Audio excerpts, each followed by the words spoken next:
If you've lost access to your ProtonMail account and do not have your phone number, you can still attempt to recover your account by following these steps. Step 1. Visit the ProtonMail login page. Go to the official ProtonMail website and click on the login button. Enter your email address and click next to proceed to the password entry page. Step 2. Click on Forgot Password. On the password entry page, look for the Forgot Password link and click on it. This will take you to the password recovery options. Step 3. Select Recovery Options.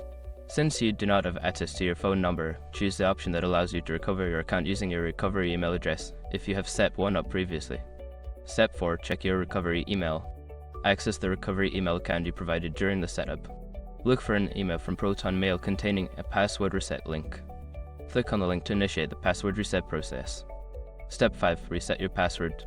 Follow the instructions in the email to create the new password for your ProtonMail account. Once you've successfully reset your password, you can log into your account with the new credentials. If you encounter any issues during the recovery process, consider reaching out to ProtonMail support for further assistance.